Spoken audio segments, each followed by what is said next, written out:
Item number SCP-1943 Object Class Euclid Special Containment Procedures SCP-19431 is contained in the Standard Humanoid Containment Cell in the High Security Wing of Humanoid Containment Site-063. As a former member of the Foundation research staff, SCP-19431 is highly cooperative and thus allowed access to non-sensitive materials. All reasonable requests for personal items may be granted. However, SCP-19431 is not allowed to have outside contact, and its security clearances have been indefinitely revoked. The remains of SCP-19432 have been cryogenically preserved in the storage wing of Site-063. Data regarding the analysis of materials and information recovered from SCP-19432 are available with permission from Level 3 senior researchers. Description: SCP-19431 is Sarah Grünwald, a 27-year-old European-American female and Level 1 Assistant Laboratory Technician, formerly employed in the Non-Anomalous Chemistry Laboratory of Area. Prior to containment, SCP-19431 did not have any clearance or certification for handling anomalous materials, and was not known to have been in contact with any anomalous phenomena or materials during the 3 years in which she was employed. SCP-19431 does not appear to be anomalous in any way, and has repeatedly tested negative on biological, chemical, radiological, and mimetic analysis, with the intent of identifying anomalous properties. SCP-19431 does not have any family history, indicating possible anomalous influence, nor any significant employment history prior to being hired by the Foundation. SCP-19431 is also psychologically stable and exhibits no unusual mental conditions, nor evidence of having been affected by any mind-affecting anomalies or mimetic agents. SCP-19432 is the remains of an enemy operative determined via extensive interrogation to have been employed by the Chaos Insurgency. SCP-19432 was the sole surviving operative out of a team of 25 individuals, believed to be a unit of the Chaos Insurgency's Transhuman Task Force, all of whom exhibited signs of having been genetically, cybernetically, and thaumaturgically augmented to enhance their combat capabilities. These augmentations included, but were not limited to, skeletal reinforcements, resulting in increased bone strength and resilience, muscular enhancements to increase power and endurance, redundant cardiovascular systems to increase overall survivability, neural implants and brain augmentations designed to improve reflexes and reaction time, neural implants enabling extrasensory detection and communication. All of these individuals were also equipped with devices enabling the operator to self-terminate if compromised, and deadman failsafes intended to incinerate the body upon operator death, thereby rendering any remains unusable for analysis or post-mortem interrogation. During Incident 19431, all other individuals belonging to this team were killed by Foundation Tactical Response Team or self-terminated after being wounded or captured. SCP-19432 suffered a failure or malfunction in its failsafe device that rendered it unable to self-terminate and was subsequently captured alive.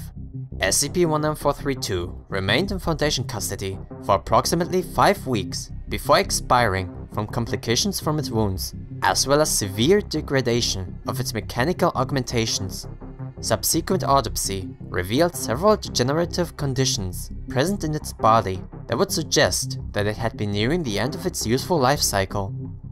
Addendum 19431 Incident Report Incident 19431 On the operatives from the Chaos Insurgency's Transhuman Task Force Theta 3 initiated an assault on the laboratory wing of Area that, through extensive analysis of surveillance footage and further corroborated by information leaked by agents embedded within CI cells, appears to have been carried out with the sole purpose of rendering SCP-19431 into CI custody.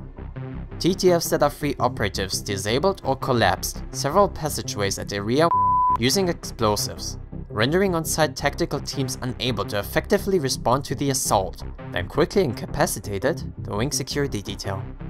Total Foundation casualties suffered as a result of the incident was determined to be killed and wounded, despite the presence of numerous research staff, suggested to be due to the single-minded goal of the CI team and the operational orders to not engage Foundation personnel that were not directly resisting their ingress.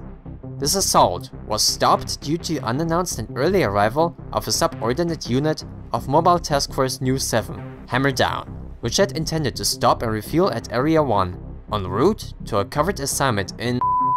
Mobile Task Force Nu 7 was able to coordinate a counteraction with the assistance of on-site security personnel and successfully neutralized the CI assault team before they were able to exfiltrate from the outer perimeter of Area.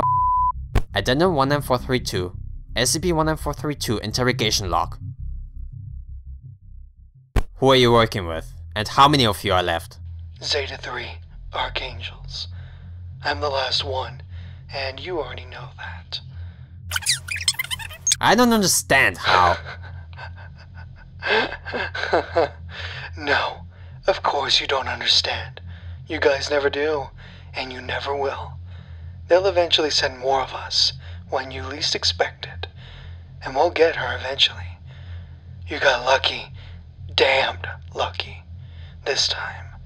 And that's the only reason we failed.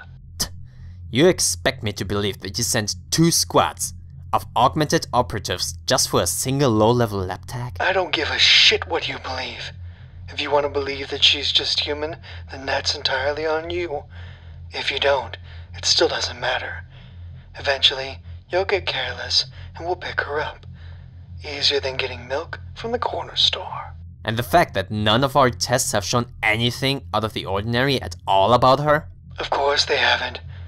Y'all have always been blind, and I'm the one with the ocular implants ripped out. Addendum 19433, Researcher Note. At this point, we have not tried every permutation of every possible test on her, including ones that are heavily objected due to the danger inherent to the procedures. Absolutely nothing is out of the ordinary. As far as we can tell, she's just a normal but very scared human being. This wouldn't be the first time that the insurgency has tried to turn our resources against ourselves, and it won't be the last. I see no reason why we need to continue to detain her like this. If we can't trust our own technology, and we allow ourselves to question our own people in this way, then we're going down a path that doesn't lead anywhere good. I am formally requesting that Dr. Grünwald be classified and released. Dr. Senior Observer, request denied. Until we're absolutely sure we can't take any chances. 05.